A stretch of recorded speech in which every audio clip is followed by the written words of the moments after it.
Gym में ज़्यादा देखा जा रहा है कि एक्सरसाइज करते हुए या एक्सरसाइज के बाद लोगों को हार्ट फेलियर हो रहे हैं, हार्ट अटैक्स आ रहे हैं। इसकी क्या रीज़न है? इसका क्या रीज़न हो सकता है? एक आजकल इस तरह की घटनाएं काफ़ी हो रही हैं। जैसे सिद्धार्थ शुक्ला से शुरू हुआ था, फिर साउथ के कुछ हीरोज़ को भी हुआ। उसके बाद राजू श्रीवास्तव को हार्ट अटैक हुआ। अभी तुम बता रहे हो कि पवन की जिम में कोई क्या नाम है उसका, आलोक। विशाल, आलोक, आलोक। उसको भी हुआ है। तो हम देख रहे हैं कि ये जो एक्सरसाइज करते समय या एक्सरसाइज करने के बाद अचानक से किसी को कोई हार्ट प्रॉब्लम हो जा रही है, उसमें कोई एज फैक्टर भी नहीं काम कर रहा है। आलोक तो मेरे ख्याल से 20-22 साल का लड़का होगा, 24-25 साल का। 24-25 साल का। जी। और राजू श्रीवास्तव की एज 58 के आसपास, 57 के आसपास है। सिद्धार्थ शुक्ला 35-40 साल का था। और साउथ का जो हीरो था वो और भी छोट उम्र में कम था। तो यहाँ पे उम्र की बात नहीं आ रही है। और लेकिन ऐसी घटनाएं हो रही हैं। तो जो फिटनेस लेवल है हमारा, जी। जो इंटरनल फिटनेस लेवल है, वो ठीक नहीं है।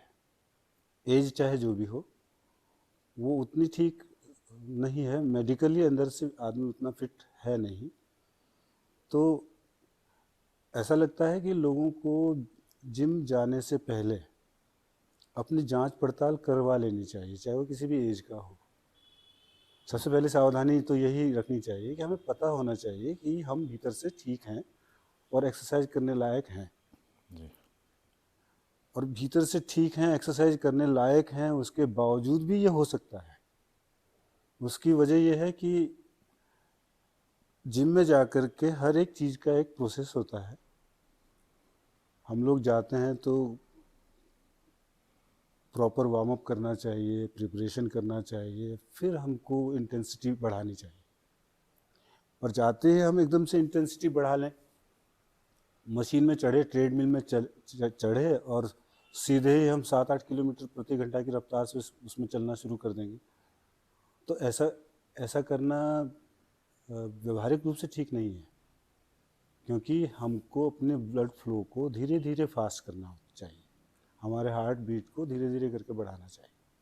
तो कम से कम आदमी को 5 मिनट तो लगाना चाहिए ना, एक रफ्तार जीरो से शुरू करके और 7 या 8 की रफ्तार पे अगर उसको जाना है तो उसको कम से कम 5 मिनट तो लेना चाहिए।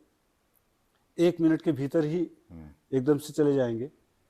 हमने गाड़ी स्टार्ट की, जैसे मैकेनिज्म है गाड़ियों का, हमने गाड़ी स्टार्ट की, फर्स्ट गियर में डाला, सेकंड, थर्ड, फोर्थ, फिफ्थ, एकदम से फिफ्थ गियर में थोड़ी डाल देते हैं। वो तो गाड़ी मांगती है ना, अब गियर बदलो। तो गाड़ी मांगती है तो हम गियर बदलते हैं। तो शरीर भी मांगता है, शरीर भी खुद से प्रिपेयर होता है और वो खुद डिमांड करता है कि अब स्पीड बढ़ाई जानी चाहिए। अब जो हार्ट बीट है वो टॉलरेट कर रहा है, कर सकता हूँ मैं, और अब ये बढ़ाई जा सकती है। और हार्ट बीट का भी कितना बढ़ाना है, कहाँ तक ले जाना है, इसका एक फॉर्मूला है। और फॉर्मूला है, जैसे हमारी एज है,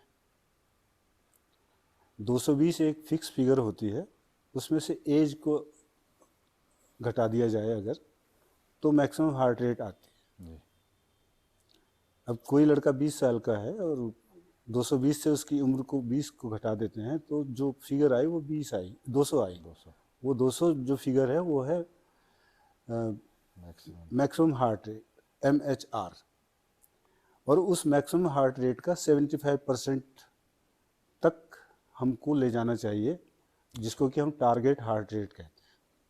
तो 200 का जो 75% है वो 150 हुआ। जी।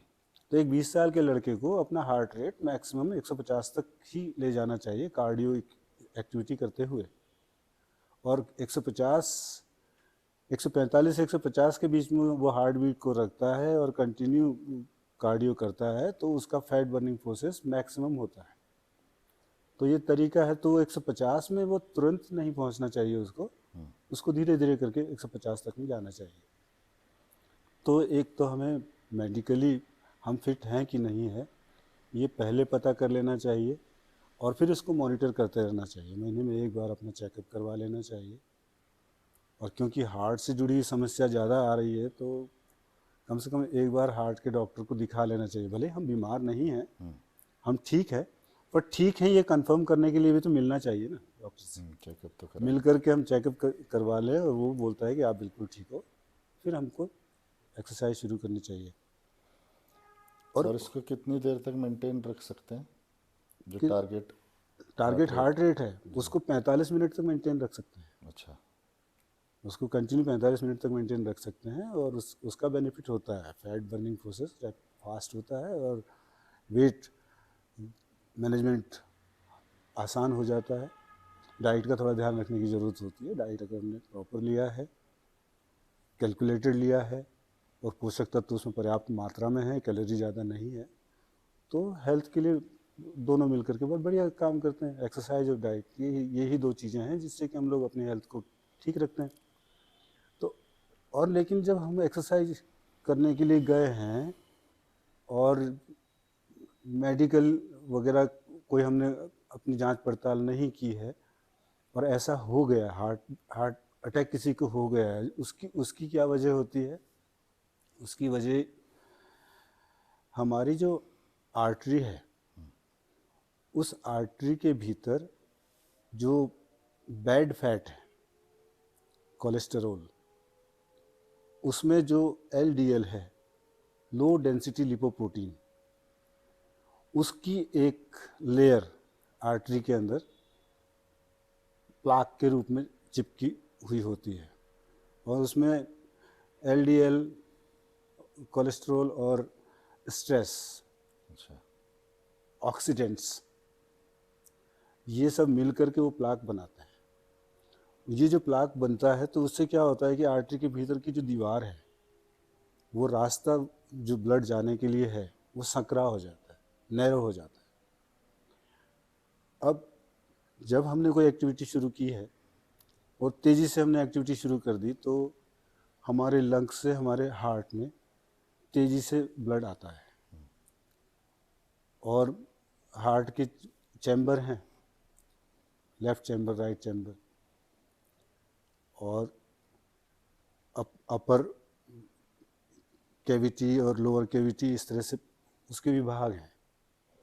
तो जो गंदा ब्लड है वो आकर के एक जगह रहता है, और शुद्ध ब्लड दूसरी जगह रहता है। शुद्ध ब्लड फिर हृदय के दूसरे हिस्से में जाता है, फिर वो आर्टरीज के थ्रू शरीर के बाकी हिस्सों में दौड़ने चला जाता है। तो अचानक से अगर हृदय में रक्त की गति बढ़ जाती है तो कभी कभी क्या होता है कि वो जो आर्टरी के भीतर प्लाक है वो उखड़ जाता है। अच्छा। उसमें क्रैक आ जाता है। वो प्लाक है, पपड़ी है, किसी पाइप के अंदर अगर कोई उसके भीतर की पपड़ी टूट करके गिर जाती है तो वो पाइप को ब्लॉक करती है। तो वो पपड़ी टूट गई, प्लाक वो टूट गया, और उसने वो आर्टरीज को ब्लॉक कर दिया, तो वो रक्त आगे नहीं जा पाया। अच्छा। जाएगा, सकरा रास्ता बना हुआ है तो तेजी से जाएगा, मस्तिष्क की तरफ तेजी, जो भी धार बनेगी वो तेज बनेगी, और बाकी का रक्त वापस हृदय की तरफ लौटेगा। अगर वो रक्त लौटना शुरू होता है तो हृदय के सेल डेड कर देता है। अच्छा। यही कार्डियक अरेस्ट है। तो ऐसा हो जाता है, और ये अचानक से होता है। तो हमें इस बारे में सावधानी रखनी चाहिए होती है। किसी भी एक्सरसाइज करने वाले को ये सावधानी रखनी चाहिए होती है कि कोई भी एक्टिविटी शुरू करे तो धीरे धीरे करके उसे बढ़ाएं, और धीरे धीरे जब हम उसे बढ़ाते हैं तो शरीर उसको अडॉप्ट कर लेता है, शरीर उसका अनुकूलन कर लेता है। क्योंकि शरीर में ये विशेषता होती है कि किसी भी चीज़ का अनुकूलन वो बड़ी तेज़ी से करता है। तो अनुकूलन हमें पहले करना चाहिए। वार्म अप जब हम कहते हैं तो वो अनुकूलन करना ही है, एक्सरसाइज के लिए शरीर को तैयार करना है। और तो एक्सरसाइज तो हम मांसपेशियों से करते हैं, पर मांसपेशियाँ अकेली एक्सरसाइज करने के लिए जिम्मेदार नहीं है, उनको न्यूट्रिएंट्स चाहिए, और मांसपेशियों तक न्यूट्रिएंट्स पहुंचाने का काम रक्त का है, ब्लड का है। और सिर्फ न्यूट्रिएंट्स पहुंचाने से नहीं होगा, ऑक्सीजन भी पहुंचाना पड़ेगा, क्योंकि वो न्यूट्रिएंट्स का यूटिलाइजेशन जो है वो ऑक्सीजन के थ्रू ही होगा। तो शरीर में, रक्त में ज़्यादा ऑक्सीजन जाए इसीलिए हमारी सांस फूलती है, और शरीर के भीतर रक्त तेज़ी से जाए इसीलिए हमारे दिल की धड़कन बढ़ती है, हार्ट बीट बढ़ती है। हार्ट बीट फास्ट होने का मतलब ही यही है कि तेज़ी से ब्लड को शरीर के भीतर पंप करना है। तो एक तरफ हमारी सांस तेज फूलनी चाहिए, जिससे कि ज़्यादा से ज़्यादा ऑक्सीजन हमारा शरीर, हमारे लंग्स में एब्जॉर्प्शन हो सके, और टारगेट हार्ट रेट भी हमारा होना चाहिए, जिससे कि ज़्यादा से ज़्यादा ब्लड पंप होकर के उन मांसपेशियों तक जा सके, उस शरीर के हिस्से तक जा सके जिससे कि एक्सरसाइज की जा रही है। तो वैज्ञानिक तरीके से और इत्मीनान के साथ अच्छी तरह वार्म अप प्रोसेस पे ध्यान दे करके हम कुछ करते हैं तो कोई खतरा नहीं है। अच्छा। और अगर हम अज्ञान में, जल्दबाजी में या लापरवाही में कुछ करते हैं तो खतरा है। तो हमारे ऊपर निर्भर करता है कि हम जो भी काम कर रहे हैं, जो भी एक्सरसाइज कर रहे हैं, हम उसके प्रति कितने गंभीर हैं। तो गंभीरता होनी चाहिए, और जब भी गंभीर होकर के हम किसी भी काम को हाथ में लेते हैं तो आगा पीछा ज़रूर देख लेते हैं। आगा पीछा देखने का मतलब ये है कि हम अपना, भले हमारा जो हिस्ट्री है शरीर की बीमार वाली नहीं है, पर वर्तमान में हम बिल्कुल ठीक हैं, ये हमें पता करके रखना चाहिए। और फिर ये टाइम टू टाइम, महीने में एक बार ज़रूर ये हमें जांच करवा लेनी चाहिए कि हम ठीक हैं और एक्सरसाइज हमारी ठीक दिशा में जा रही है, तो हम अपने आप को लंबे समय तक खतरों से बचा के रख सकते हैं। और कभी ऐसा हो जाए कि मतलब किसी को आ गया हार्ट अटैक, हाँ हमारे सामने, हाँ, कुछ ऐसा लगा हमें कि इसको कुछ हो रहा है, तो उस टाइम पे क्या करना चाहिए? First aid? इसमें फर्स्ट एड के लिए तो कुछ ऐसा किया नहीं जा सकता। अच्छा। ये तो कोशिश की जानी चाहिए कि जल्दी, जहाँ भी वो हम हैं, जो भी हम एक्सरसाइज करते हैं, हमारे पास किसी अच्छे फिजिशियन और हार्ट स्पेशलिस्ट का नंबर होना चाहिए, और उसको रिक्वेस्ट किया हुआ हमें पहले से ही होना चाहिए कि हम आपको कॉल करेंगे, तो प्लीज़ आप रिसीव कर लें और आप हमें उस समय सही तरीके से गाइड करें। तो यही करना चाहिए कि हम डॉक्टर को फ़ोन करें या फिर गाड़ी की व्यवस्था करके उसको नज़दीकी हॉस्पिटल में पहुंचाने की कोशिश करें।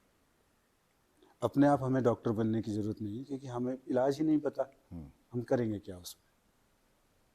टाइम वेस्ट वाली बात है। टाइम वेस्ट करने की बिल्कुल ज़रूरत नहीं है। अगर हमको लगता है कि किसी को एक्सरसाइज करने के बाद चक्कर आ रहे हैं या कुछ वो अजीब सा फील कर रहा है, तो उसको भी बता देना चाहिए कि मुझे तकलीफ़ हो रही है, और हमें जल्दी से जल्दी गाड़ी का इंतज़ाम करके नज़दीकी अस्पताल पहुंचा देना चाहिए। और अगर अस्पताल जाने में कुछ देर ही हो रही हो तो डॉक्टर को फ़ोन करके उनसे सलाह ली जा सकती है कि हमें क्या करना है। ठीक है।